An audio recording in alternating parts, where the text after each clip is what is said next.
Welcome, everybody. It's Tuesday, November 21st. John Aravosis here with the Aravosis Report, here to talk to you about the latest from Ukraine and Israel and Gaza. Let me get rolling on TikTok on my iPad. Introduce yourselves, guys. We'll, as always, take a minute or two just to get rolling here, and then we will begin. So say hi, say where you're from, if you would.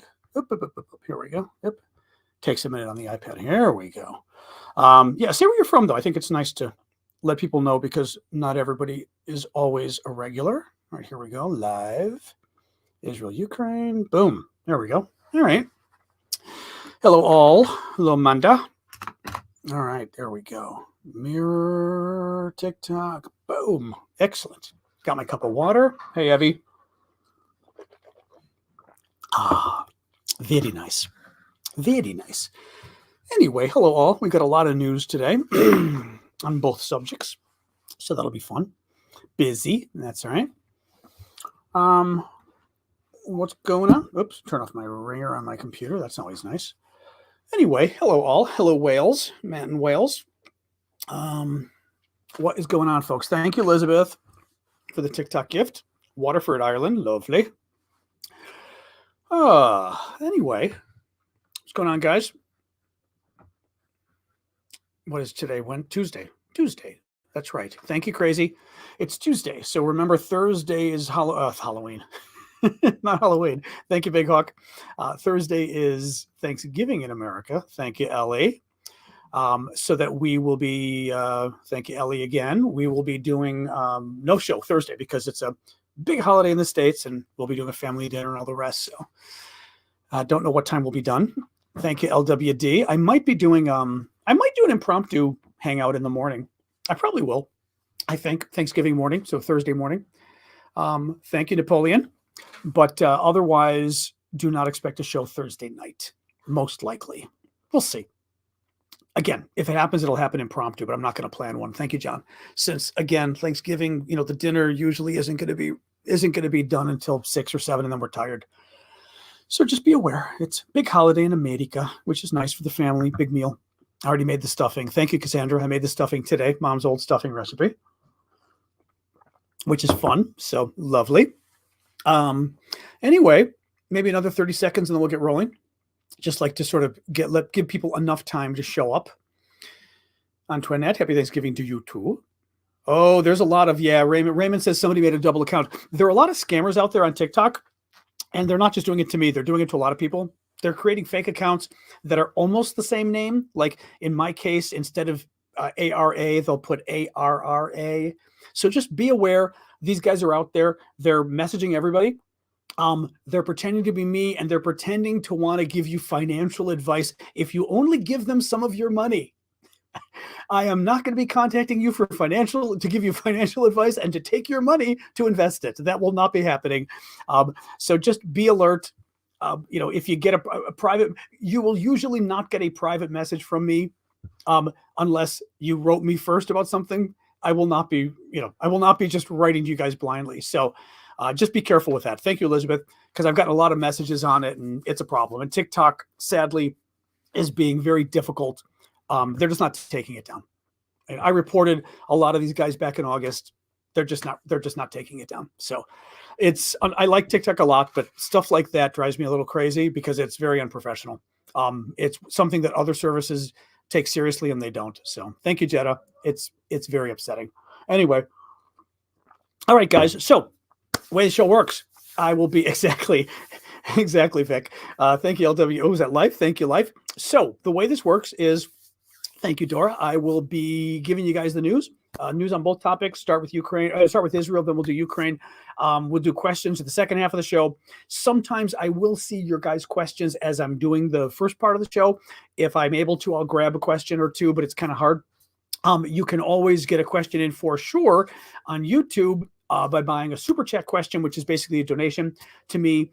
It's a way of showing support. And as a thank you, I will always get to those questions first. In other words, if you put one up there, I will get to it as the next thing I talk about. And another thank you for everybody on TikTok with the gifts. I will always do for all the TikTok gifts that fly up on the screen, the big ones. I will always do a shout out if I see them. Usually I do see them. But if I see it, I will do a shout out for those as well. And please do keep the gifts coming, guys. Thank you, Annie. Speaking of which, I appreciate that, the super sticker, because I do this for free and I do it full time. And basically, your gifts are what make it possible for me to keep doing this. So thank you. You make it possible for me to pay the bills and keep doing this. So thank you, guys. All right, let's get rolling here. So thank you, Timothy, for the gift. Let's start with Israel and Gaza. So the big story, it's still not like, we still don't know what's going on with this, but the big story is prisoner release. Not prisoner release, well, both prisoner release and hostage release. It's not a done deal yet. The negotiations apparently are very close to being realized, but again, it's not really clear. What we know of the deal is, and this is just an initial deal. This isn't all the hostages. Just to recap, you guys remember October 7th, Hamas. It's a terrorist group. It actually runs Gaza, which is the territory next to Israel, to the west, right west of Israel, north of Egypt. And Hamas invades Israel secretly, crosses the border with around 1,500 men, and go on massive terrorist attacks. Had attacked a music festival, killed 260 young kids, attacked people's homes in all sorts of different towns in the area, and just slaughtered people in their homes, slaughtered their kids, their moms, their dads, took a number of them hostage, 240 or so hostages they took. A lot of the hostages were actually from other countries. Half of them had passports from other countries, which could have made them dual nationals or not. It depends. Some of them were Israeli and another nationality. Other ones, like a lot of there were a lot of Thai, of all things. A lot of people from Thailand. 20% of the hostages are from Thailand. They must have been there, we believe, working on farms and things like that. Guest workers, that kind of thing, right? In any case, so you fast forward to now, and there have been negotiations with Qatar helping, run it, another country in the area that's close with Hamas, to release some of the hostages, and at the same time get a ceasefire that Israel basically agrees not to fire for 4 or 5 days. Hamas would agree not to fire back. So it'd be about, whoops, as the phone's ringing, I'm trying to find the phone so I can grab it and stop it. Here it is. Oops. There we go. All right. That'll stop. Hamas agrees, and everyone in America has that phone, by the way. Hamas agrees not to fire. Israel agrees not to fire 4 to 5 days. Hamas would release around 50 or 60 of the hostages. Israel would release 3 times as many Palestinian prisoners in Israeli prisons, so 150 to 180. Thank you, Bonnie. It is not entirely clear to me how that got agreed to. It's happened before, but I don't quite get it. The world is very interested in Israel, much of the world is very interested in Israel agreeing to a ceasefire, right? I don't get why Israel doesn't have the upper hand here. I'm not sure why they had to agree to release 3 times as many Palestinians, right? Anyway, interesting. Actually, let me tell you this too. It also drives me a little bit nuts with the newspapers, because none of the media is sort of answering that question. It would seem to be an obvious question. You're going 3 to 1. Why 3 to 1? Why not 1 to 1? They're not answering that. They're not saying, oh, that's a standard, blah, blah, blah, right? So just kind of interesting as far as that goes. The agreement would also include the Red Cross coming in. The Red Cross would come and check the hostages. They would provide medical care to them. A little more detail here. By the way, this deal is not agreed to yet, but this seems to be what the deal would be if it's agreed to. I'll tell you about the agreement in a second too, because that's not clear either. It appears most of the original or the initial hostages released would be children. They would be, thank you, Marcy, for the TikTok gifts. They would be Israeli citizens and dual nationals. Israel would agree not to fly drones for at least 6 hours a day while the ceasefire is going on. So each day of the ceasefire there would be a 6-hour period that Israel would not fly drones, which the drones they're using basically, as spy drones or whatever you want to call it, gathering intelligence. Thank you, Tarad, for the hearts. A little bit more here. Oh, okay. Well, then you get to where, why isn't it done yet? Netanyahu, the Israeli prime minister, is on board. He says he's all for it. The issue is before his cabinet. Thank you, Succeed. It has been before, the cabinet's been debating it now for almost 4 hours, I think. Now, one thing I don't know, thank you, Pedro, if anybody's here from Israel today on TikTok or YouTube, but usually you guys are on TikTok, answer me this. Why is this even before the cabinet? In America, mind you, we do not have a parliamentary system here, okay? Presidential system is very complicated, but nonetheless, not a parliamentary system.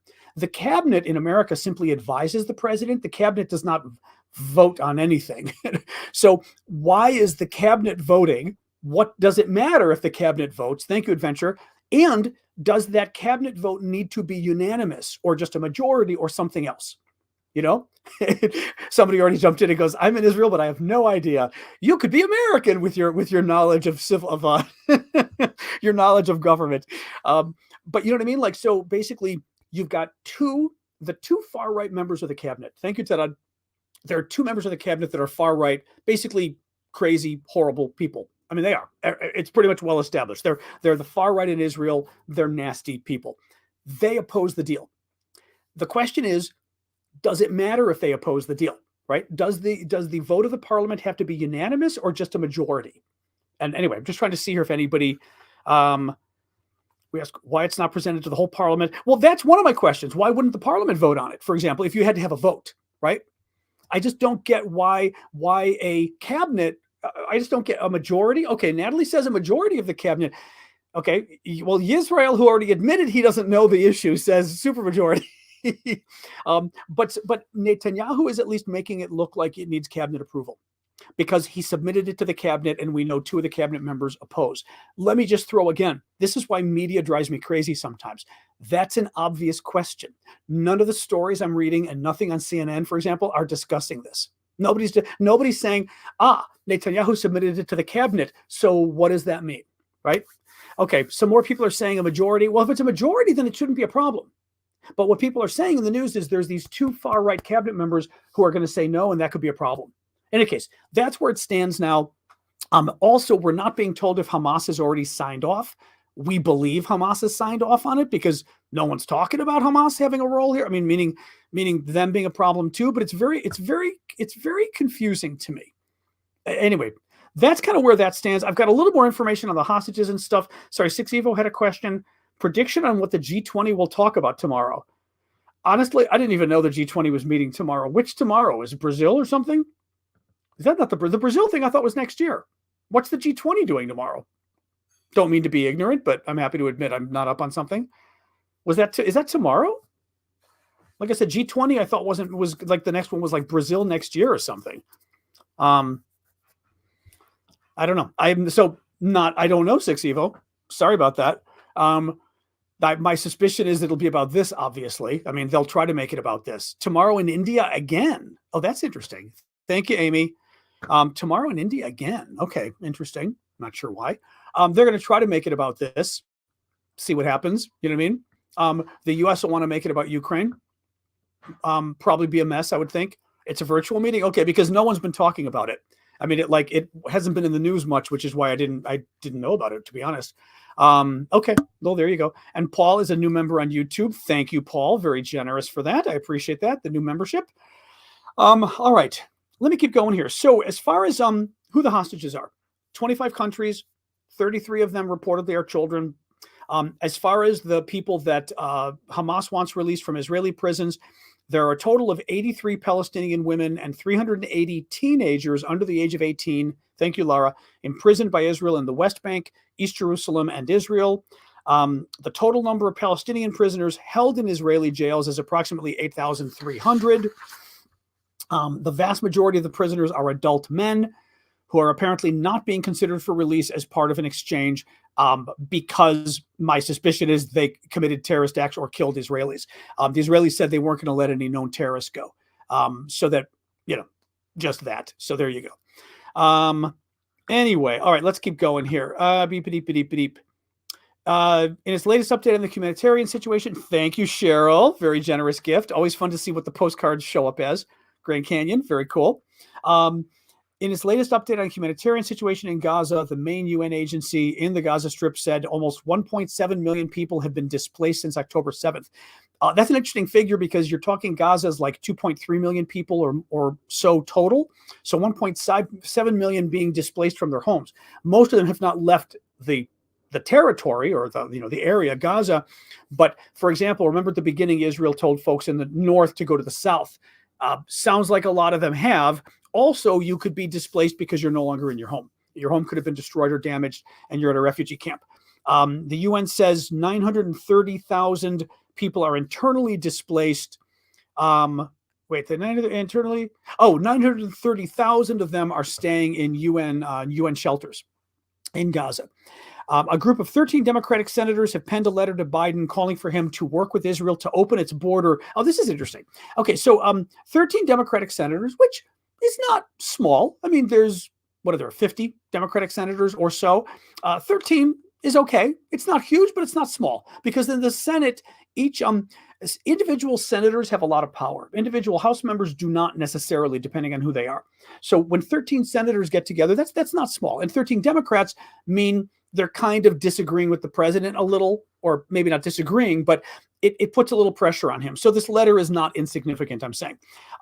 13 Democrats have penned a letter to Biden calling for him to work with Israel to open its border to allow humanitarian assistance to Palestinians. Let me see here. They want to allow water, food, and fuel. Okay, what's interesting about this is I've got to print off my map again. I left my map in DC of Israel and Gaza, but basically imagine Mediterranean Sea, okay? Like this. You've got Israel right on the sea. You've got Gaza as a little rectangle on the sea as well, bordered by Israel in the north, bordered by the sea on the west. Thank you for the gift there, Rachel. Bordered by Israel on the east, and bordered by Egypt on the south. So Israel has the north and the east, right? Egypt has the south, and this is the Mediterranean. What the senators are saying is that they'd like Israel to open its borders, east or north, and let humanitarian aid in. It's funny. At first I saw that and I thought, that's a reasonable thing to ask. Israel has been concerned about, what goes in. So thank you, Sean. They would have to inspect the trucks. So that's the first thing, to make sure what's actually going into these guys. Second of all, they're very concerned about these supplies not getting to Hamas. We know already that Hamas was stockpiling. New York Times and NBC both reported on this, meaning both confirmed it. Thank you, Super Hornet, that Hamas had been stockpiling food, fuel, medicine, in addition to weapons, of course, but food and medicine and fuel that they were not providing to their own citizens. And even though the citizens obviously were running out of food and fuel, Hamas still didn't provide it to the hospitals, etc. So the concerns the Israelis have is that Hamas will basically take their cut. The terrorists, the folks who are fighting the Israelis. That's a valid concern. I have no idea how one sort of rectifies that. I don't know. Maybe there's an easy way. If there is, it's not a terrible idea. I will say this because it's kind of interesting. Somebody brought this up one of the first days of the battle or the war with Israel and Gaza, this recent one. Somebody brought up, and it was an interesting point to make, because we all say, I mean, at first blush, thank you, Coast Cedar. At first blush, I'd say, yeah, why not? Let's humanitarian aid cross the border, Israel. Somebody said to me on the first day, or one of the first days, and they said, okay, if, the Mexican government was taken over by drug dealers, they voted them in. I mean, Palestinians voted for Hamas. They voted them in, and the drug dealers take over, and the drug dealers cross the border, and they kill 6,000 Americans. No, excuse me, 46,000 Americans would be the comparable number for the U.S.'s size. 46,000 Americans. Take 6,000 Americans hostage. Are you going to open up your border to let trade continue? Are you going to open up your border and say, you know what? We need to make sure the Mexicans are well provided. Let's give them, in other words, 15 9/11s happen. And we're going to say, our priority is going to be to make sure Mexico gets food, water, fuel, and medicine. I don't think we're going to do that, especially when Mexico's got other borders. And if you're Israel, I'm just saying, from a realistic perspective, I'm very divided on this. Because at first I hear it and I go, why not open up your border for humanitarian aid? But then I go, you're opening up your border to the country that attacked you. Hamas is the government of Gaza. The Palestinians support Hamas. The latest poll, I gave you guys this last week, 70% of Palestinians support Hamas's attack on Israel. These guys are, it's, do you open up your border to the country that attacked you and send them aid, especially when they've got another border? They've got the border with Egypt, right? I mean, anyway, it's an interesting, let me put it this way. How many of these Democratic senators would suggest that we do that after 9/11? Like I said, after 9/11, say, you know what? We need to make sure we get lots of humanitarian aid into Afghanistan. And if the Taliban takes it, oh, well, we wouldn't do it. Any case, my point here is, I think all of these issues are way more complicated, as always, than they look. And again, I want aid to get to the Palestinian people. I also understand why Israel would be like, why the hell should we be doing it? In any case, what else we got here? Oh, the tunnel. So the hospitals. Okay, so the hospital, the Al-Shifa tunnel. So Al-Shifa Hospital, biggest hospital in Gaza, most important. It is the hospital where Israel said that there was a headquarters underneath, tunnels underneath the hospital. Hamas claimed there were no tunnels underneath the hospital. A lot of experts in the area, some experts in the area claimed, oh, we've never, like UN people, we've never ever heard about the Palestinian terrorists using this hospital as a base. Other experts, such as the former head of USAID in the area, the guy from the U.S. government it's the U.S. Government Development Agency that was in charge of the Palestinian territories, he said it was well established. His Palestinian staff knew, his Israeli staff knew, everybody knew back in 2014 that Hamas was operating out of the hospital. Absolutely, positively, it was well established. Nick Schifrin, who's on the NewsHour, people in America will know this, PBS's NewsHour, very fair, very unbiased, very objective, folks. Schifrin said, oh yeah, everybody knows Hamas operates out of that hospital. I'm throwing it out there because that's an interesting point. Now, that doesn't mean, as the development guy said, that doesn't mean Hamas is operating out of there today, right? It does mean that previously they were operating out of the hospital and everybody knew it. But take it to today. So Israel goes into the hospital. The world gets upset that Israel's going into a hospital, and they find a tunnel outside the hospital. They brought CNN and other news to the tunnel. Everyone agreed that the video of the tunnel was certainly very interesting. It was very compelling. It wasn't still proof positive of Hamas operating there, but it was very interesting. There was a door. Basically, you go down the tunnel, down a stairway, and you're underground now. There are like 300 miles of tunnels that Hamas has got all over Gaza for getting around, for storing their food and fuel, their weapons, for storing the hostages, we believe. You go down, they go through the tunnel towards the hospital, and there's a door barricaded. And Israelis initially didn't want to open the door because they said they were afraid it'd be booby-trapped with a bomb. They did finally open the door today. I've got this from, I think, CNN, released an image of what it says is a blast door that was breached. The army also released a picture of the tunnel passage beyond the breached door, appearing to show two further doorways off to the side, which the army described as entry doors to rooms in the tunnel. Maybe, again, it's not enough, but it's very interesting. We talked about this yesterday. I think the Israelis are going to have to get them independent media in there. They're going to have to get them with them. I want somebody from CNN or the BBC or Deutsche Welle or some other trusted news source in with them in the tunnel when they actually, breach this door. When they breach the doors inside, I want media people there so they can see that this was sealed and that it was now unsealed and nobody played with it. You know what I mean? Just because it's the only way to be sure about this stuff. In any case, we don't know yet. Here's another gray and confusing area just for you guys. So the Indonesia hospital is another hospital in Gaza. The world is irate again because the Israelis fired at the hospital. Let me read you what now again, it's gray as always. It ain't black and white. Thank you, Noah. The World Health Organization condemned Israel's attack on the Indonesia hospital in the north of Gaza, which killed 12 people, including patients. The director of the WHO was appalled by the attack, adding health workers and civilians should never be exposed to such horror. Israel said it launched the attack in response to enemy fire from the hospital. Foreign policy advisor to Netanyahu said the strike on the hospital was proportionate and in complete compliance with international law. Here's the problem. Israel might be right. Thank you, Pam. Israel also might be wrong. Israel might be lying. If Israel's lying or the soldier got it wrong and they weren't fired at from the hospital, then they can't fire at the hospital. if Israel was fired at if the Israeli troops were fired at from the hospital and Hamas or Palestinian Islamic Jihad or one of the other terrorist groups was in the hospital firing at them, then they can fire back. At least under international law, the hospital status changes entirely if it's being used by enemy forces to harm you. Now, you'd have to get an international lawyer in to really go through the details, but basically there is certainly an exemption for hospitals and other things that are being used as by the military to attack you. But we don't know. And this is yet another one of those cases where, if Israel's telling the truth, it gets interesting. If Israel's lying and they weren't fired at it, then it's a violation. I mean, it's a war crime potentially or whatever.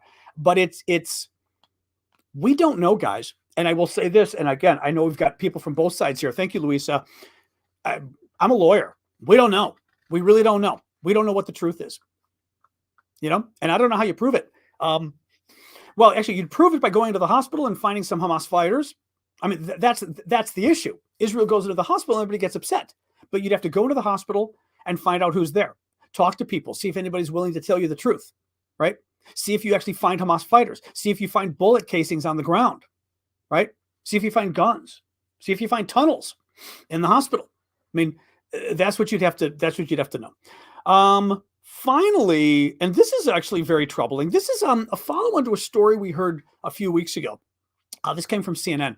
The White House has released recently declassified intelligence on Tuesday, which would be today, confirming that the Russian mercenary group Wagner, right, the Wagner group, the mercenaries, soldiers for hire in Russia, where Putin recently killed the top guy, Prigozhin, that he blew up in a plane, has been preparing to provide, thank you, Pam, for the gift on TikTok, has been preparing to provide an air defense capability to either Hezbollah or Iran.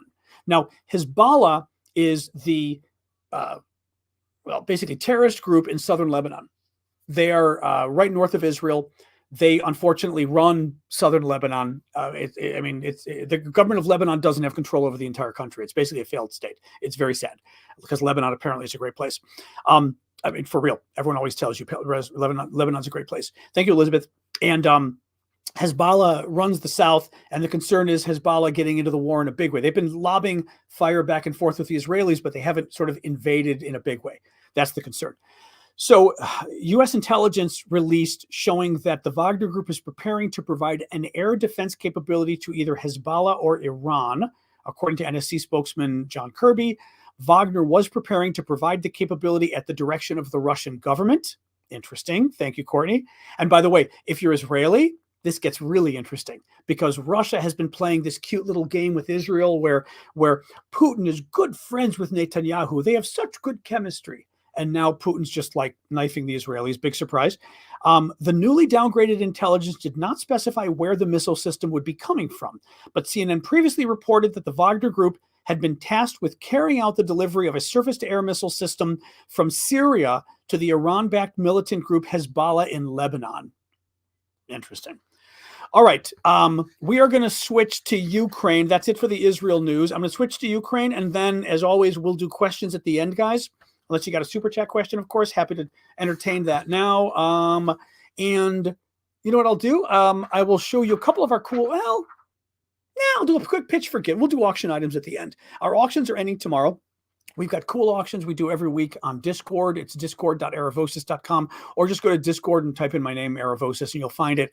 But we've got cool auctions of stuff I get from Ukraine. That's really neat.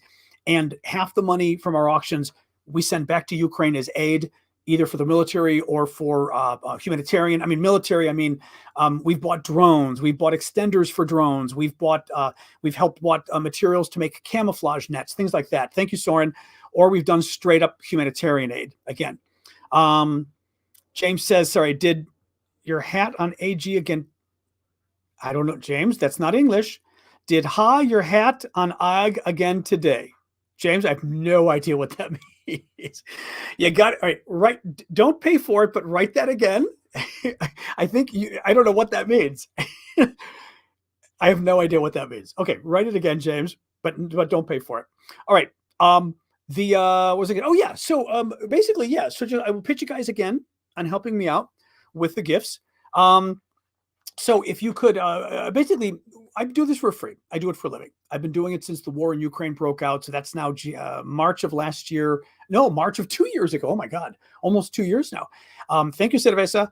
And the way I'm able to do this is the gifts you guys provide on these shows, the auction revenues we've had, the stuff from the auctions, the memberships like James not James, I'm sorry, we just had who was it here? Oh, I already lost it. We had somebody that did a membership earlier, which was great. I'll see if I can pull it up again. You guys do memberships on TikTok as well, which are basically monthly contributions. Lots of different ways you guys have helped out, and it allows me to keep doing the show because Paul, that's it, Paul Phillip. Thank you, Paul, for that.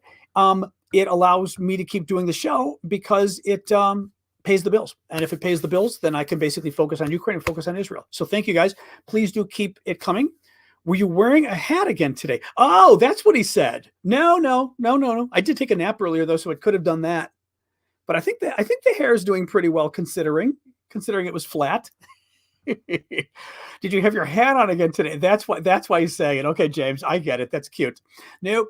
I did have a nap though, although the nap I think did well. It kind of made the hair funky in a good way. The boots. I didn't mention the boots. Thank you, Chris. Happy Thanksgiving to you. Thank you, Hazel, for the dinosaur. Very nice of you. Valerie makes a perfect segue. Thank you, Jonathan. So one of the things that I do, and this does not raise money for me, but I like it because it raises money for Ukraine, is we've been raising money for lots of fundraisers for Ukraine over the last 2 years now. Thank you, Alex. And as I said, we've done a lot of, I know you're kidding. It's funny. Don't worry. We've been doing a lot of humanitarian aid, food, medicine. We've helped a children's hospice get toys at the holidays. We helped evacuate actually a number of people from Mariupol in southern Ukraine and southeastern Ukraine under Russian occupation. We actually bought a bus, a minibus, and found somebody to drive it in, filled the bus with medicine. Thank you, Mark Starr. They dropped the medicine off for the Ukrainian kind of resistance or whatever you want to call it, and filled the bus with Ukrainians and got them out. So, I mean, way more than that we've done. We've raised over $100,000 for Ukraine over the last 2 years. 100% of it has gone to Ukraine. I've not taken a cut. My friend Vlad that helps coordinate this in Ukraine has not taken a cut, which is very cool. So in any case, our latest fundraiser we're doing, and actually you guys already chipped in $500 last night, $501. Sorry, my nose is itching. It always happens when I do my show with you guys. We are trying to raise $1,000 for winter boots for Ukrainian troops. We're trying to help one brigade in particular, which is very interesting because it is a brigade that it is a brigade run by a former Azov battalion commander. The Azov battalion are the guys made famous because they were fighting in Mariupol at the Azovstal steel plant. These are the guys who 2,000 of them fought off like 14,000 Russians. And one of the commanders, and I think he was there at Mariupol, one of the commanders is running his own volunteer brigade. And the boots are for the volunteer brigade. They need winter boots. They cost $9 a pair. They're being made in Ukraine. 100% of your donation will go to the boots. So if you give $9, you've literally bought a pair of boots. $18, you've bought a pair of boots. That's simple. We are donating via my friend Vlad. I will bring Vlad's info up really quick here for you guys. For you all, you can find it on TikTok in my profile. Click the Linktree link. Click it. And at the very top of the page, you'll see the description for Vlad for the boots. And I give Vlad's PayPal information. You can't really click there and go, but you can go to your PayPal, copy Vlad's information, and put it in there. So it's there, Vlad Naprokovsky, whatever. Who makes decent boots for $9 or $18? Ukrainians do. Ukraine's standard of living is much below what we have here. So in Ukraine, $9 or $18 is going to get you a lot more. Now, they would certainly rather have $200 boots, but you know what? They're willing to take what they can get. Yeah. Now, it is an allergy. I've actually got some of the allergy spray, but it doesn't hit me until the show sometimes. And, I'm not going to spray my nose during the show. That might be a little gross for you guys. I do care about you. Cheers for my water. Well, let's get into Ukraine. So, yeah, if you can help, please do. We need another $500, $9 a boot. Again, Vlad's info is right there for you guys. That's the PayPal info. For you guys, you can find the info, like I said, in my bio. Click the Linktree link, and it's the very first one that comes up. You can't click, like I said, once you get in there, just read Vlad's PayPal info and send to him directly. 100% goes to the boots. So it is day 635 of Vladimir Putin's 3-day special military operation in Ukraine. Bush, take a chill pill. Take a chill pill. The show is about everything, and the show is also about helping the Ukrainians. So if you have a problem with doing a fundraiser for Ukrainians, you're probably at the wrong show. Be nice. All right. $9 a pair. I asked Vlad about that. I specifically, Callum, it's $9 a pair. So $9 will get you 2 boots to help one man or one woman. No, I know, but it's still kind of rude, All right.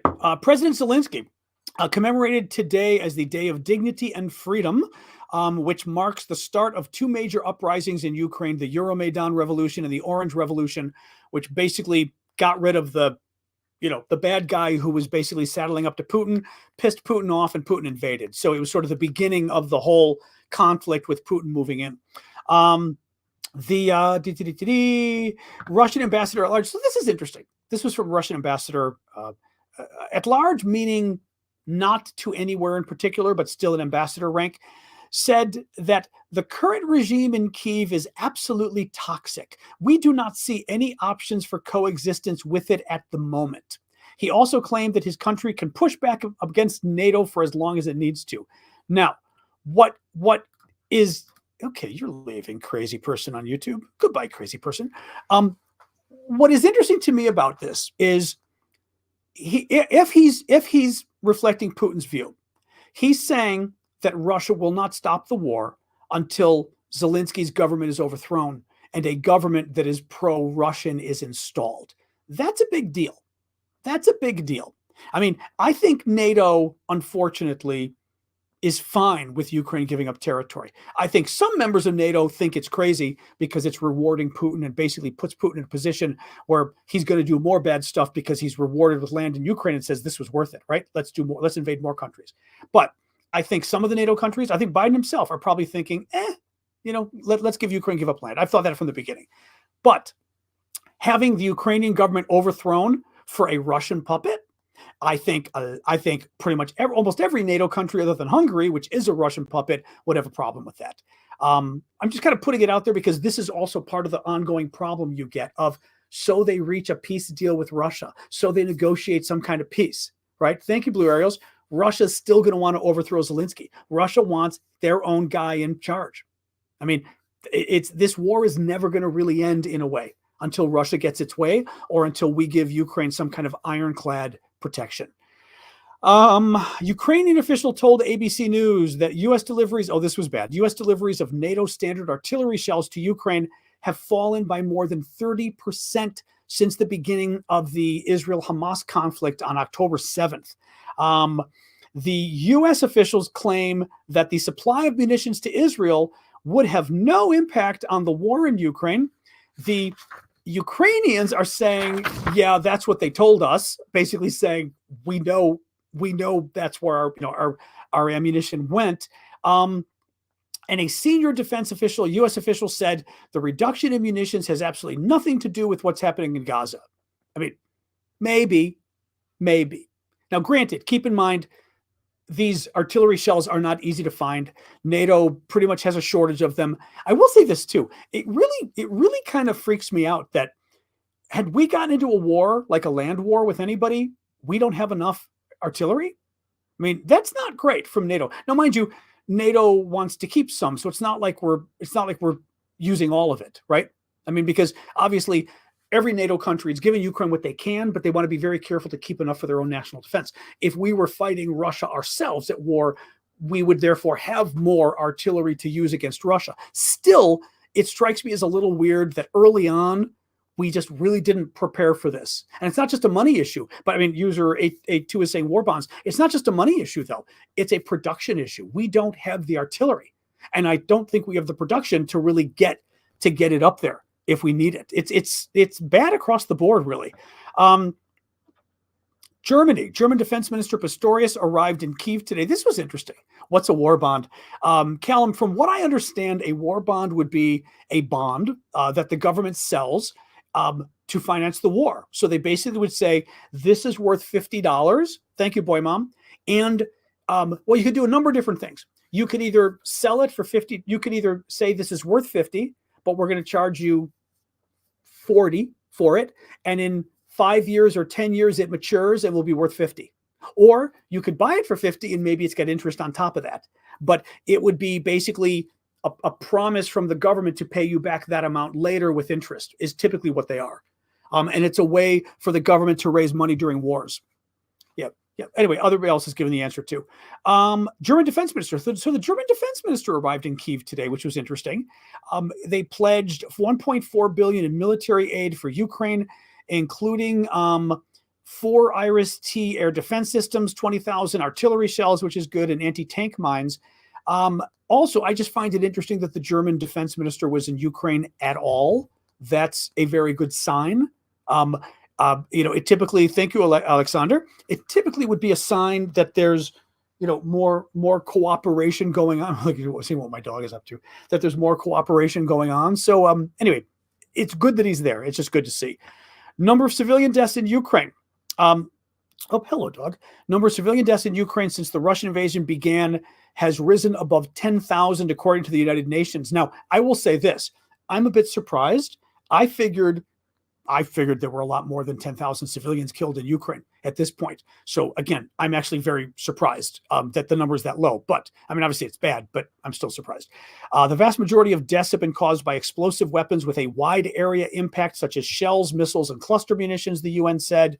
About half of recent deaths have been far behind the front lines. The front lines is basically where the fighting is going on. So far behind because Russian forces have been using long-range missiles. So basically, a lot of the civilian deaths are just because Russians are using long-range missiles and intentionally going after apartment buildings and other things, which we've talked about. This is a couple more stories. This is an interesting one. This was the Kyiv Independent, but citing Bloomberg, I think. Yeah, Bloomberg. So the Russians, a Russian oligarch, basically tried to buy Forbes magazine. They were looking at doing a deal to sell Forbes to a billionaire named Austin Russell. Austin Russell is linked to Russian tycoon and investor Mohammed Musayev. The deal was paused on November 1st. So a couple of weeks ago, they paused it because they were like, what's going on? Check this out. I think they paused it because of this guy was an idiot because he confessed it. Listen to this. The Washington Post reported in October that according to obtained audio and video recording, Kremlin-connected tycoon Musayev claimed he is acquiring Forbes with Russell serving as the face of the deal. I just bought Global Forbes, he told one of his associates. You understand, when you have in your hands the key to the most authoritative global brand, this key will give me access to anyone. Not anymore. So yeah, that was kind of crazy. Sky News. Oh, here's another story. So I'll be nice and I will just put this story out there and we'll leave it as is. Hold on. So the city of Mariupol. Mariupol, as you know, I didn't use my map today. Oops. Mariupol, which we talked about earlier, where the Azov battalion was. Mariupol, southeastern Ukraine, occupied by Russia at this point. And Mariupol, Russian soldiers eating out at a cafe in occupied Mariupol died from food poisoning. According to the mayor of the city, I believe the mayor is the sort of mayor in exile, the good mayor. Russian soldiers ordered food in a local cafe, and after eating it, they were poisoned and some of them died. Russian authorities tried to find the courier who delivered the food, but could not. And the mayor said, we have a lot of resistance in the city, and a lot of times Russians die from that resistance. The Ukrainians poisoned the Russians' food. And they've done this before, and they're still doing it. I mean, what's interesting is this is the problem the Russians have going forward. They can try to occupy, but they're literally occupying Ukraine. And, thank you, Courtney, for the gift on TikTok. They're occupying Ukraine. And, the Ukrainians are still going to be pissed that the Russians took their area. Thank you, Hazel, for the gift on TikTok. Very nice one too. I love the astronomy and all. And then this is my last one. Last story. Oh, and then I will get to Valerie's next. Thank you, Esware. So Zelensky says he survived in an interview today. He said he survived 5 or 6 Russian attempts to kill him. This first one we know about before. He says that Russian special forces parachuted into Kyiv to assassinate him on the first day of the invasion, and that his bodyguards sealed his office with barricades made of plywood. So they literally closed the door and used planks of wood, I think probably in the doors and windows, so that nobody could get in, because they figured that was the safest way to protect him. Because also it looked like the Russians were going to try to use this hit squad. They weren't going to necessarily blow it up from a bomb from the sky. Anyway, just very interesting. I mean, we knew some of this already anyway, but it was interesting. Okay, Valerie has a super chat question. LVMH, I don't know what that is. CEO Bernard Arnault, which I'm guessing is French. Oh, who is that? Thank you, Irene. Is in hot water for money laundering with a Russian oligarch too. Interesting. What is LVMH? I'm not familiar. Is it a name that I would know written out or not? I'm assuming it's a French company or no? French multinational? Bernard Arnault. Bernard Arnault is in hot water for money laundering. Louis Vuitton. Oh, that's Louis Vuitton. Oh, interesting. Oh, that was a holding company for Louis Vuitton. Oh, that's interesting. The French have this issue with this. It's really annoying. Really annoying. Anyway, that's very interesting. Thank you for that, Valerie. Oh, well, I'm glad I got caught. Stooge says the definition of eat Russia, basically, yes. I mean, the Ukrainians will not leave the Russians alone. That's for sure. Thank you, Courtney, for the gift. And Stooge, thank you. Stooge just had his super chat. And Annette just wrote, she donated via PayPal for 5 pairs of boots. Thank you for that, Annette. As you guys know, just to remind you, we're raising money for boots for Ukrainian soldiers. We need winter boots because we're entering the wet months and then snow and everything else. They need, with the one brigade we're trying to help needs 100 pairs of boots. $9 for a pair of boots. Thank you, Flower Lady. Oh, that Thanksgiving is finally relevant. It's a relevant gift finally. Thank you for that. I mean, I like it anyway, but for Thanksgiving, it's perfect. It says potluck, but that's clearly Thanksgiving. So yes, the boots are $9 a pair, and we need another $500. Obviously, some of you guys have donated already tonight, and if we get extra, I asked Vlad today, he goes, oh yeah, if we get extra, we'll buy more boots. So if you guys can help, I appreciate it. As I said, my PayPal information for Vlad is right here. 100% will go to Vlad. Now, 100% will go to Vlad, who will then buy the boots. 100% is going to buy the boots.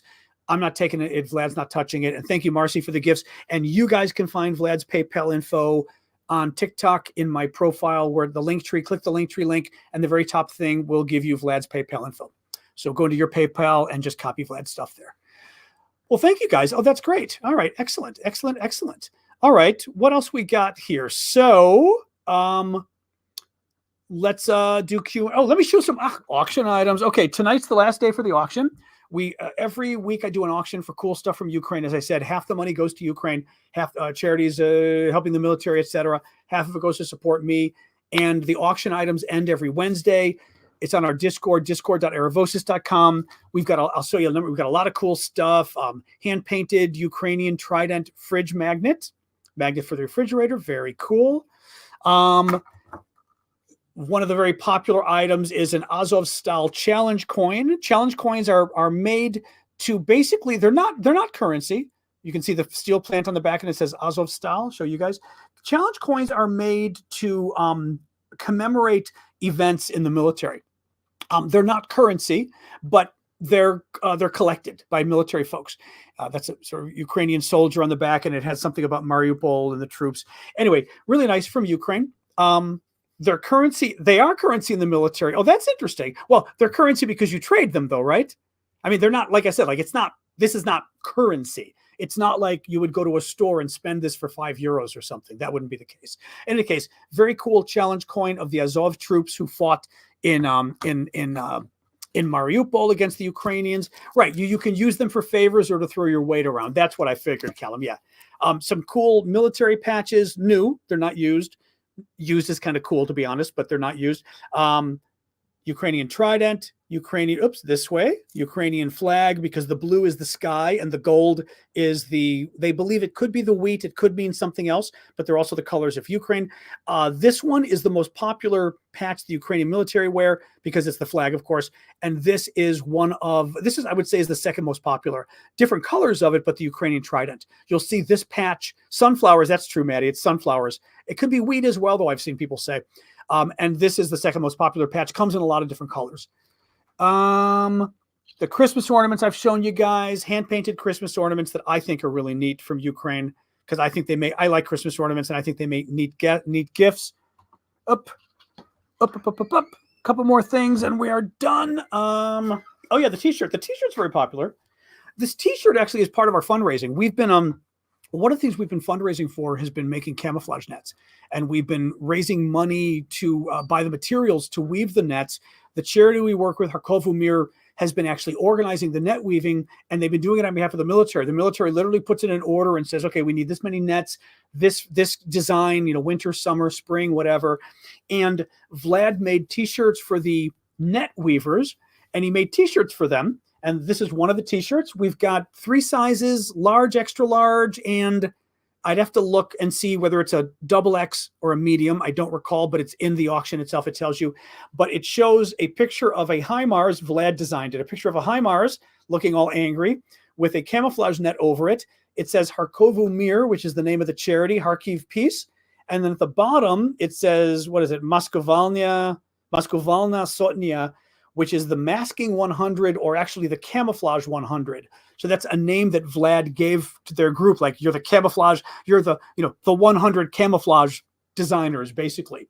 So that is up for auction. As I said, 3 different sizes. You pick the size, and a very pretty tote bag, also hand painted in Ukraine by the same artist who did the ornaments and the Christmas, the refrigerator magnet.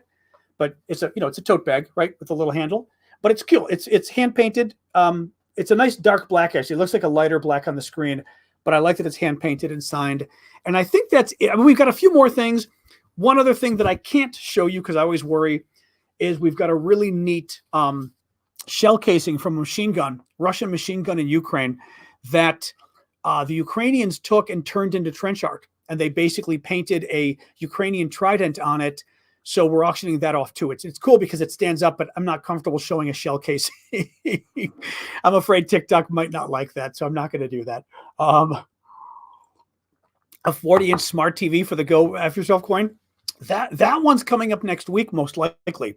By the way, I don't want a TV for it, but that one is coming up next week. So be prepared for it. Thank you, Bob West, for the crown. All right, guys. Let's but yeah, go. You can find it over on Discord, discord.aravosis.com, or if you're on Discord, just type in my last name, Aravosis, and you will see the auctions. The VIP section is only for the monthly subscribers on YouTube, Twitch, Discord, and Ko-fi. TikTok, they've broken it and it doesn't connect to Discord. And the public one is for everybody. But yeah, next week, I mean, I don't want to get ahead of myself, but next week I'm going to start putting some of the really good stuff the next 2 weeks because of Christmas. I want to make sure that you guys can get them in time. So, all right, guys, or as gifts, for me at least, these stuff are cool Christmas gifts. So, and then I'll have more. I mean, I'll have more over the next few weeks. And when I get back to DC, we'll do more again. All right, let's do Q&A, guys. Beep, beep, beep, beep. Question and answer: Ukraine, Russia. Since Russia is depleting soldiers and equipment, won't it be defenseless against any other threat? It's certainly going to be more. Its defenses are less. We know, for example, Russia's been moving anti-aircraft systems from Eastern Russia over to Ukraine or near like Crimea and stuff. So it certainly makes them weaker. Yes. They don't have as many troops in the rest of the country. They don't have as many weapons. They don't have as many tanks. So if they were to get into another war right now, it would be a problem for Russia. Yes. Sure. To donate for the boots, we were saying we're doing a fundraiser to buy boots for Ukrainian troops. We want to buy 100 pairs. We need $1,000. They cost about $9 each. We will basically, if we get 1,000, then obviously we'll buy more than 100 because that would be, what would it be? Whatever that is, 9 on 99, whatever it is. My math is, when I'm on the air, I can't do my math. But you can donate via Vlad's PayPal. My friend Vlad Naprakovsky, he coordinates all this for us and has been.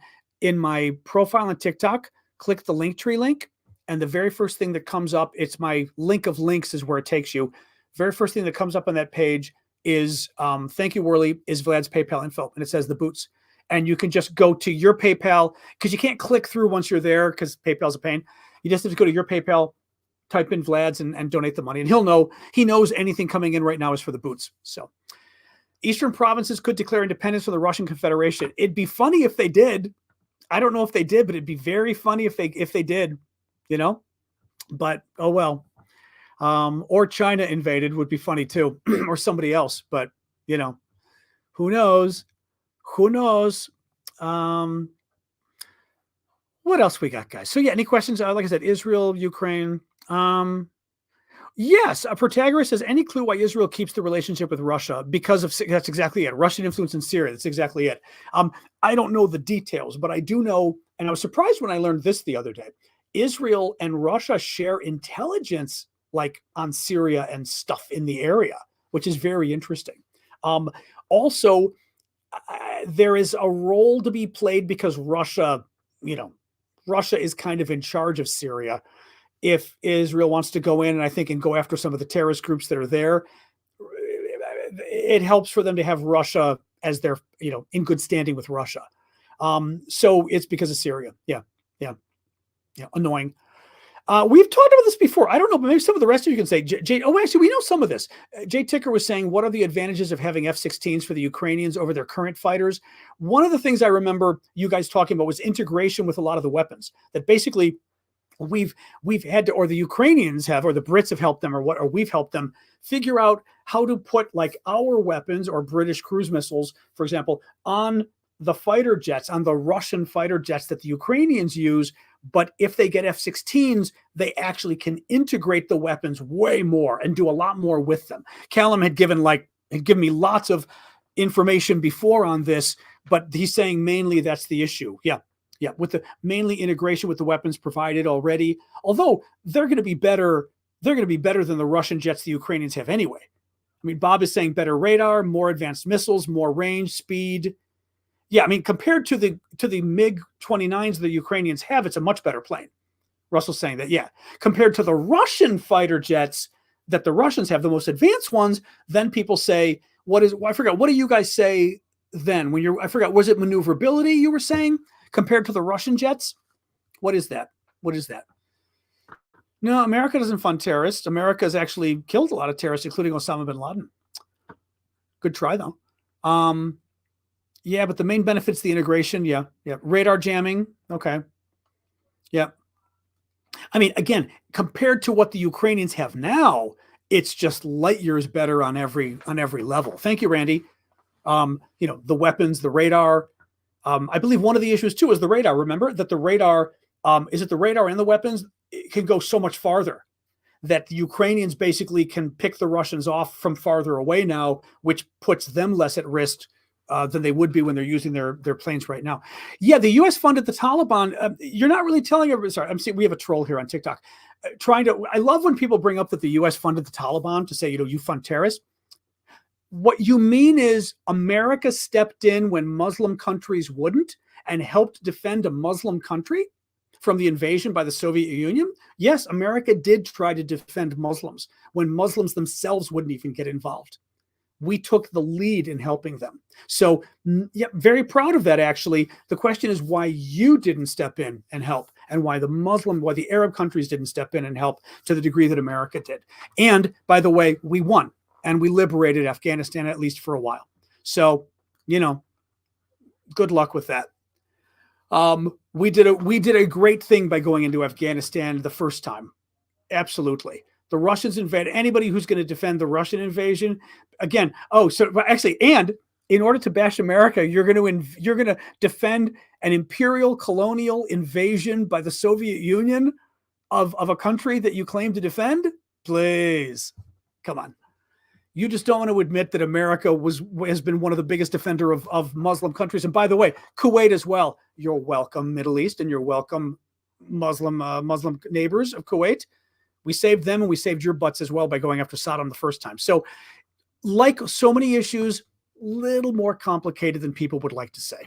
So, and we did do the right thing by knocking Saddam out of Kuwait, I think, just in principle, but also because of the oil and for the region. So that would have been a disaster for the region. Saudis don't seem to care enough, but that's typical for them, Anyway,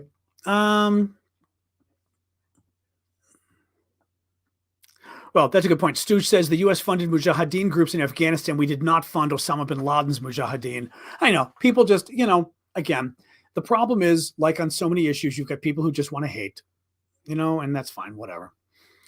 I don't care. Well, that's a good question, Kate. Why isn't China interested in getting its land back from Russia?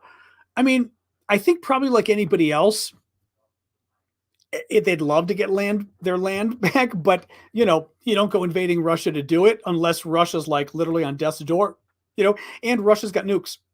So it's hard to take land over from a country that's got nuclear weapons, so there is that problem too, um bup, bup, bup, bup.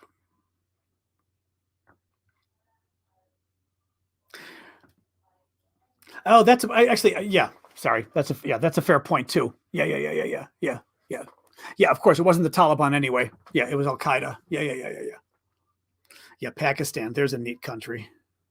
I mean, I'm sure. I mean, I have friends from Pakistan. It's a fine country, but their government's pretty awful. Anyway, what else we got? Deep, deep, deep. Surprised we're not having more Israel questions. It's finally a Ukraine night. Look at that. You guys get rid of all the trolls. What else we got, guys? Do I think Israel will get the hostages back? I mean, it seems like this deal is pretty close. At least some of them. And by the way, they're not just Israeli hostages. They're from all over the place. And that's the problem. I mean, these hostages are from half the hostages have foreign passports, although we think they're dual nationals. 20% of them are from Thailand. So keep that in mind. It's not there. Thank you, Jeremy, for the gift on TikTok. You'll see that a lot of the stories writing about this will say the hostages taken from Israel. Are there Israeli Arabs among the hostages, though? I did not see that, Natalie. Is that true? I know there were Israeli Arabs that were murdered.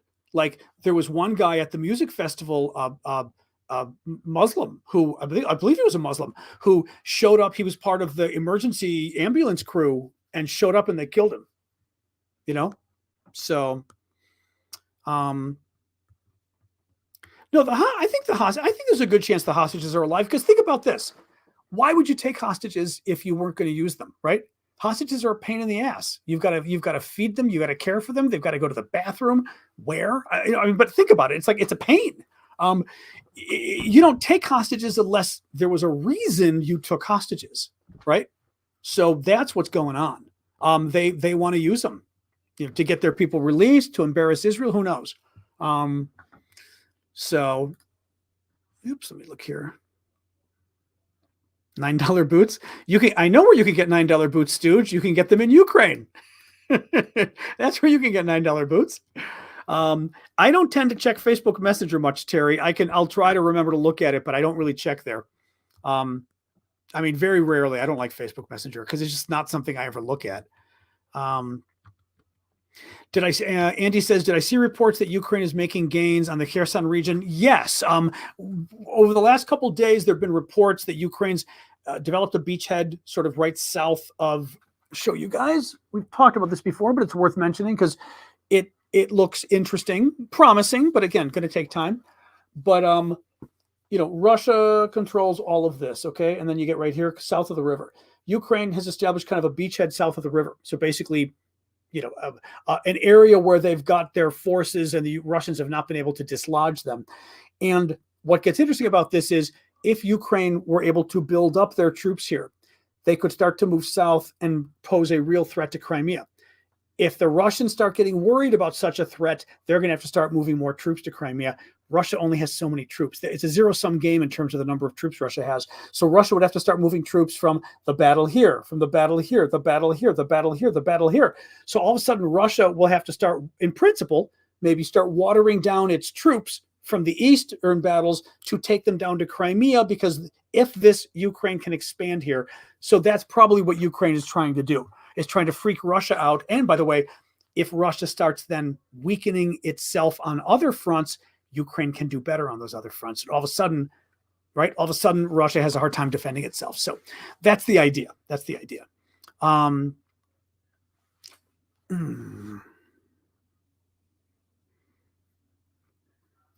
not sure what you mean by that, dude. Sorry, dude. Dude is his name on YouTube. I'm not sure. I'm just not sure I understand what you wrote there. What else?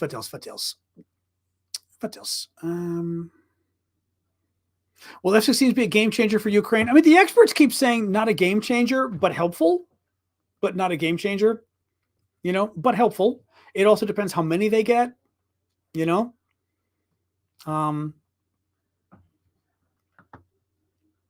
Don't know anything more on the hijacked ship. Haven't heard anything else today. Oh, other than, oh my God, I forgot to tell you guys. So I did a video on TikTok today. Actually, I think I may just show you my TikTok video, or hold on. I don't know. I'm going to go through this. Oh my God, I can't believe I forgot to tell you. This was the funniest damn thing. So this woman in Israel, or maybe she's in Israel, but she's an Israeli, on Instagram, does a video. She heard from a friend of hers who called, and I'd heard of you. One of you mentioned this yesterday, but I didn't know what you were talking about. Thank you, Tom, for the gift on TikTok. I didn't know what you were talking about. Basically, the Houthi rebels in Yemen take a ship. They pirate. They basically arrive as pirates and kidnap people on a ship, thinking it's an Israeli boat.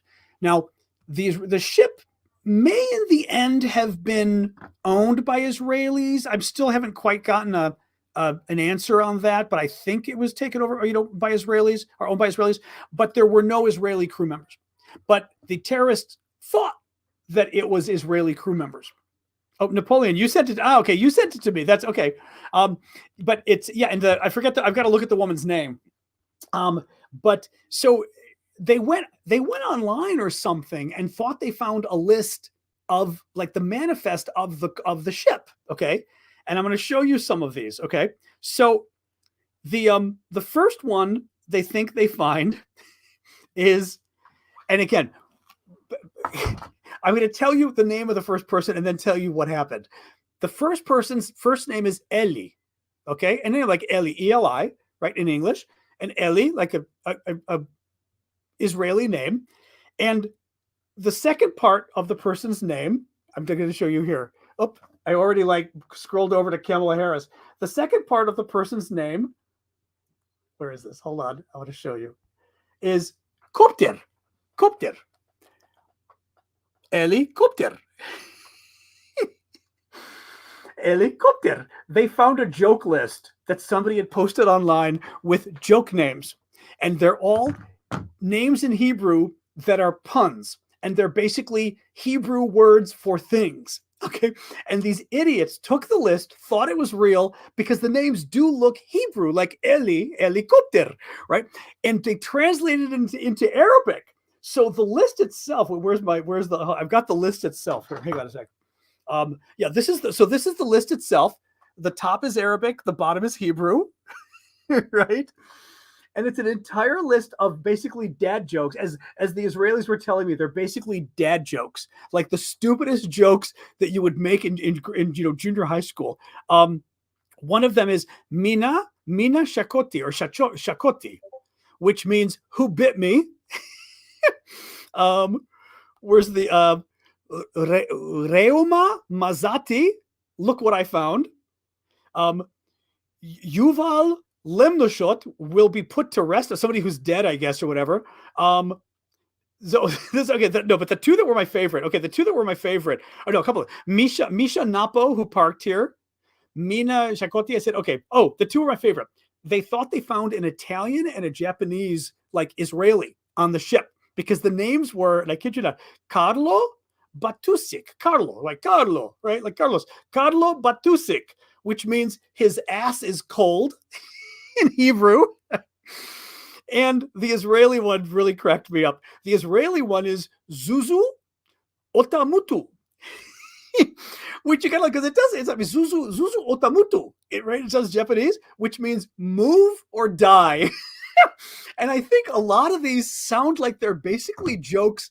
They're jokes for not jokes, but they're expressions you'd use like in parking disputes and things, right? Like the parking space and everything else. Oh God, I thought it was absolutely wonderful. She's in Washington. Is she in Washington? The woman. Let me tell you, but the woman. Hang on. But the woman's. I wanted to give credit to her Instagram account. The woman's Instagram account is Mia Talias. I'm going to guess that's what it is. I mean, that's the pronunciation, but that's her Instagram if you want to check it out. She's got she's got a short video and a long video of her talking on the phone and her friend giving her all the different names of funniest damn thing. But there were a lot more. Anyway, but yes, that I totally forgot I wanted to tell you guys because I thought that'd be a nice bit of humor to at least end the show with. So, but I love that helicopter. It sounds like my grandmother saying the word, like, because grandmother would always like say things with Greek English. Helicopter, the Jew, the Hebreo, helicopter, the Jew. Oh God, that's my favorite. Oh, anyway, we all have to have a little bit of a laugh, no matter what side we're on. Oh God. Ah, yes, languages are not their strong point. Good night, Colin. Oh, anything else, guys? What do you think? Yes, we are up to 60. I haven't been pushing the likes lately. I keep forgetting to do that. Likes are apparently important as well. British intelligence has always believed that if you aren't having fun in intelligence work, you're losing. I very much believe in having fun in whatever work I do, but it gets me into trouble. But I think, fun is fun. So how many NAFO have been bodied on the battlefield? I don't think any. They haven't found any dogs, any Shiba Inus. So will the ceasefire be successful? I mean, that's a good question because first of all, the ceasefire is only for 4 or 5 days. Now, they did say that they haven't agreed to it yet, at least as of me starting the show. They did say that if Hamas were to then release like 10 more people, they'd get another day of the ceasefire. Like they're very specific what they're getting at here. It's possible that it's effective in at least pausing the war. What I not worry about, but is it's not going to stop the war. In order to stop the war, you've got to meet Israel's needs, and Israel's needs are to basically take out Hamas so that Hamas can never attack it again. How do you do that? Without destroying Hamas. So it doesn't get us to a final solution, not going to use that phrase, to a final resolution of the conflict, but it does get us to, there's a debate over whether a ceasefire is even a good idea. But if you think it's a good idea, then sure, 5 days of a ceasefire is something. It's not ending the war entirely, The likes on TikTok boost your ratings. I know that. That's why I've always assumed likes on here probably help, Much fairer negotiators? What do you mean by fair? Annette says, I worry to save one hostage, many more than one soldier might get hurt. Well, I mean, this is an interesting policy question. Okay. And it's something, and I told you, my background is in government and government. I've only worked for government once, or United Nations, I guess, whatever that is, but also in the US government. And one of the things, but also in what I studied in school, in graduate school, you have to sort of think of how governments work. So when you think of hostages, you don't just think, oh my God, we've got to get those hostages out of there. You've got to think, well, but from a policy perspective, the government has multiple goals. One goal is winning the war, right? The hostages, if anything, are the hostages are a distraction. They certainly don't help Israel having the hostages out there. And the government needs to be sure that the hostage negotiations aren't making things worse, aren't putting its troops unduly at risk, although you would send troops in to rescue the hostages if you could. So they would get harmed that way anyway. But I think as a government, you kind of have to think, oh, Jesus, Alexa is in the corner listening to me from across the room. I said nothing that was even close to her name, and she went off. I was like, what the hell is that in the corner of the room? In any case, so a government kind of has to consider, you've got the families of the hostages pushing for the hostages to be released, but you might have other forces kind of going, is this international interest in terms of what are we giving up?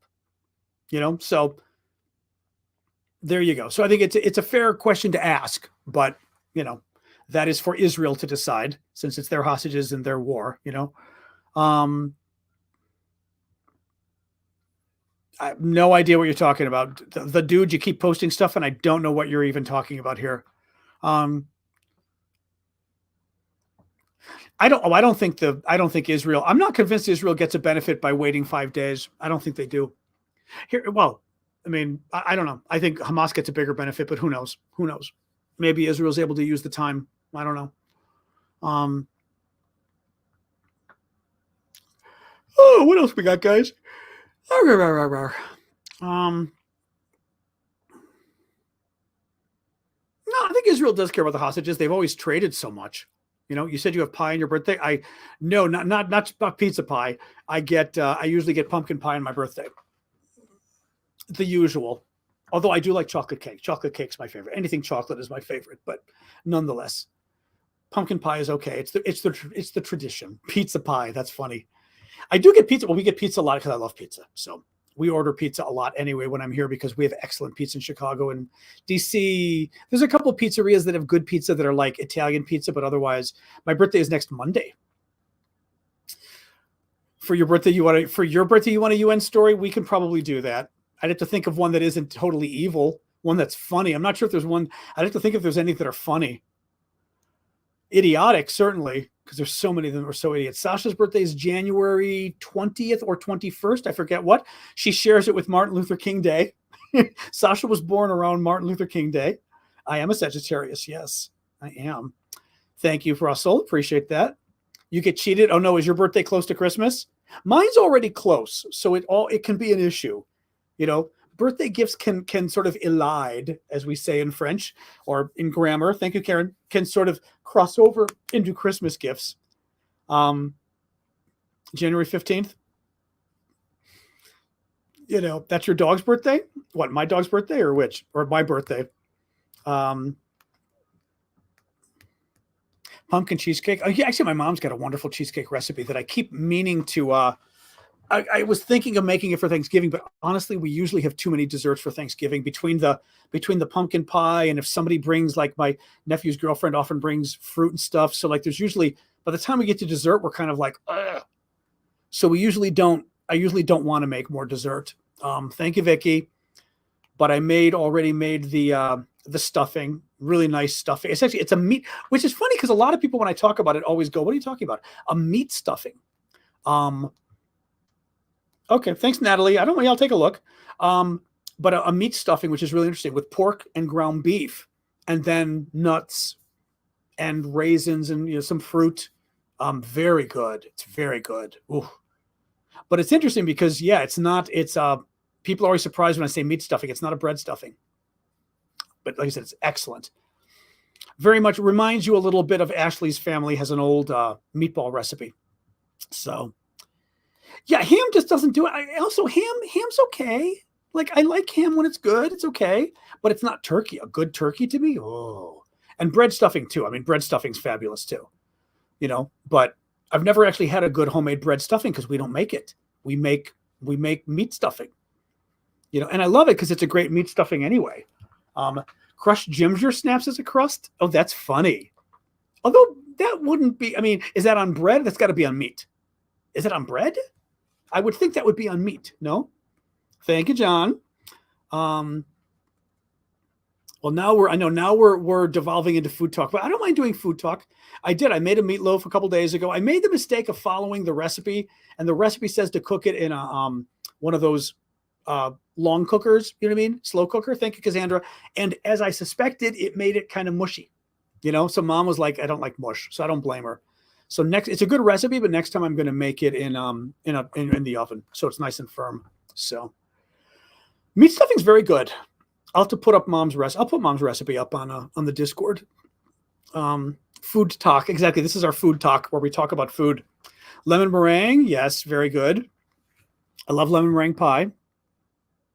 That's a good way to get rid of trolls. If somebody's saying liar in the middle of me talking about lemon meringue pie. They're probably a troll.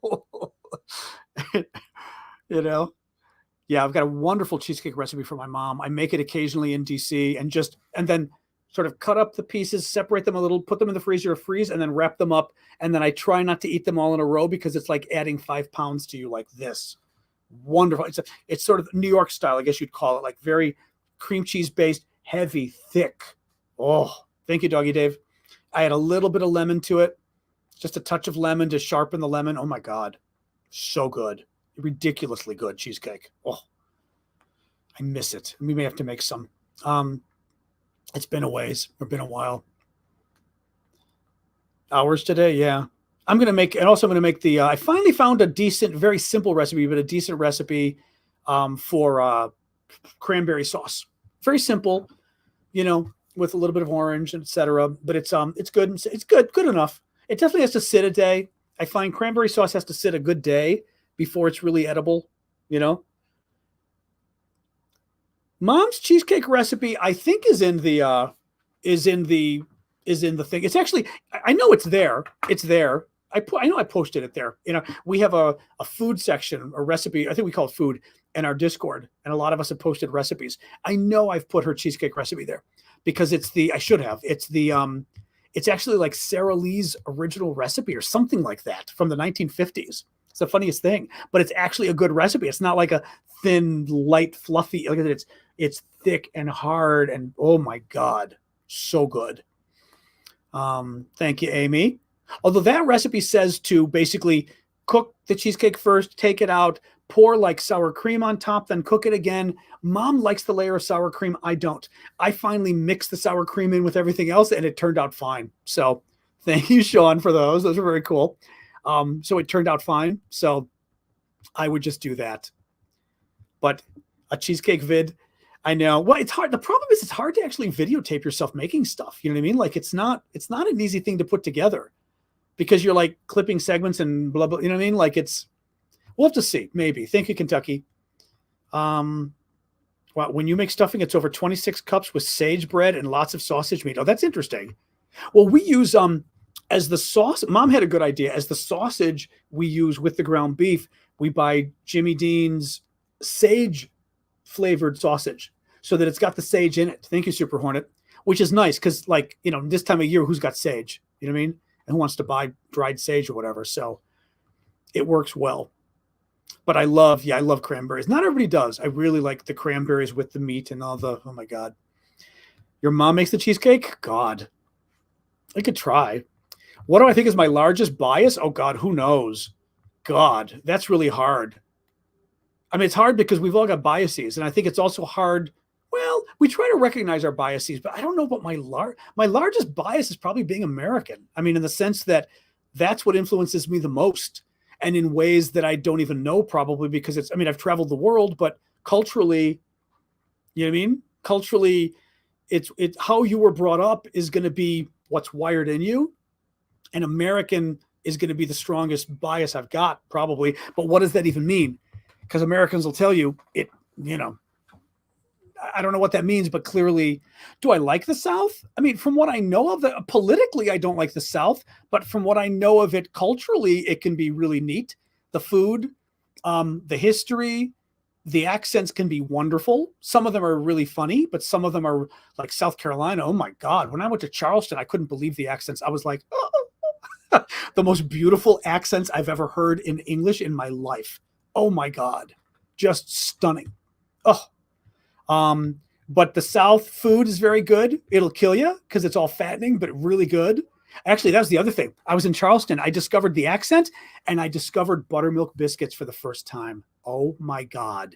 There was like a breakfast buffet at the hotel, but just a big buffet, and they had buttermilk biscuits. They were biscuits of some kind, but I got one, ate it and went, oh my God. I went back and grabbed 5 more.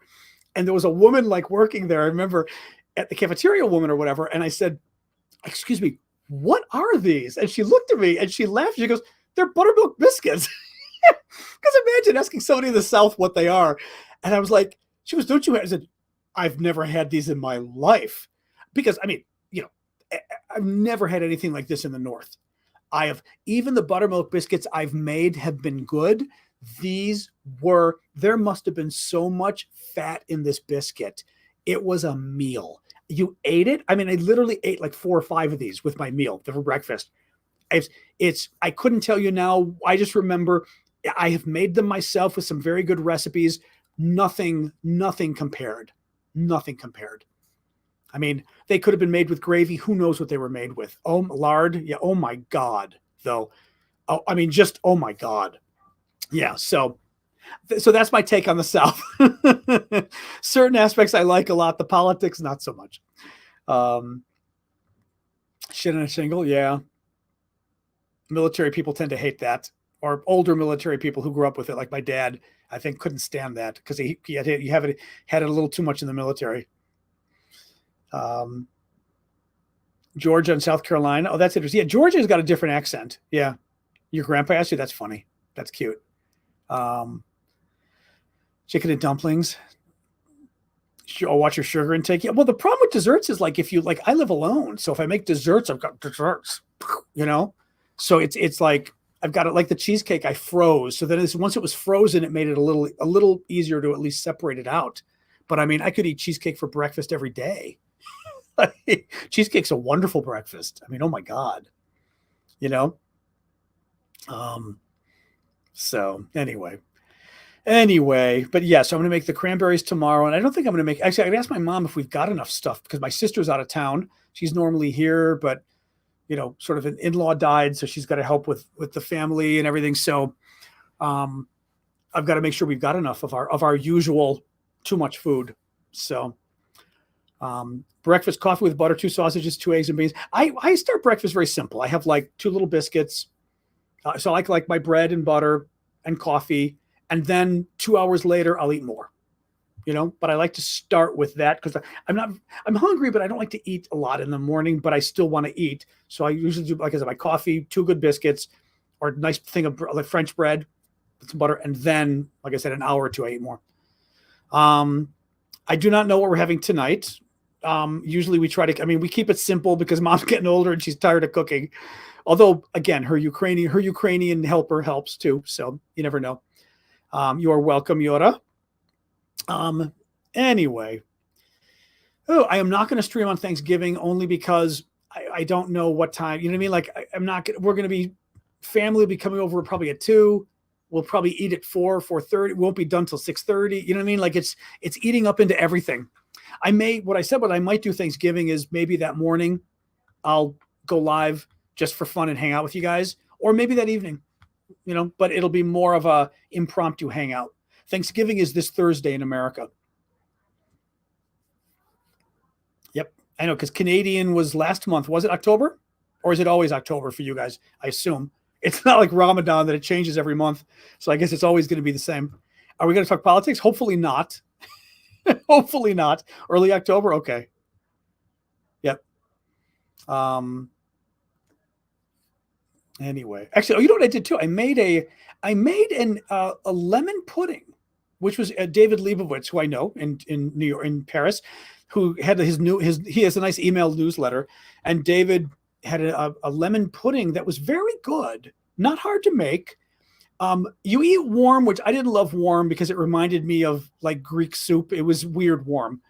David's great, but I put it in the fridge and then it ended up tasting like a very rich homemade lemon meringue. Oh my God. The only problem is, as a Greek, my nephew and I both got a little bit of a hint of Greeks make this egg lemon soup that we make out of a chicken stock with eggs and lemon, and you kind of whip the egg and lemon and then mix it into the soup, and it makes kind of a thick soup. Very good. Makes you think it's creamy, but it's not really creamy. The problem is, if you're used to that soup, whenever you have lemon curd, you can sometimes get a feeling like you're eating the Greek soup. So instead of it being a dessert, you think you're eating lemon chicken soup, which isn't a good feeling if you think you're eating a dessert, right? So it was a little weird, but it was a great recipe. I mean, very easy to make, very rich, like 3 eggs for probably 4 servings, but very good. And I would say make it cold. He just had it's his most recent recipe, but make it cold. I thought he liked it warm, but to me, it was too many visions of Greek soup. And I was like, ugh. But it was good warm, but way better cold. I think so. I think eating probably a French thing. Eating lemon stuff warm was just, it was just weird to me as a dessert, you know? But very good though. So that was good. Any case. All right, guys, I'm going to go see. Hopefully we're going to be eating soon. But I will see you guys tomorrow. All right. And thank you, mods. Thank you for the gifts and everything. And yeah, we'll do tomorrow, 6:00 Eastern. We'll skip Thursday and then we'll do Friday. Oh boy. All right. All right. Thanks, guys. Thanks for joining. Good night, everybody. Everybody who's in Europe, thanks for joining, of course, and in Middle East and everywhere else, because I know it's late for you guys. So thank you. Australia, early, same concept. All right, guys. See you tomorrow night. All right. Have a good night. Thank you. Thanks for helping with the boots as well. Appreciate it. Dobra nić. All right. Bye-bye. Oh, leftover. Oh, leftovers, of course, are fabulous. Greg, of course. All right, guys. Stay up. Boom.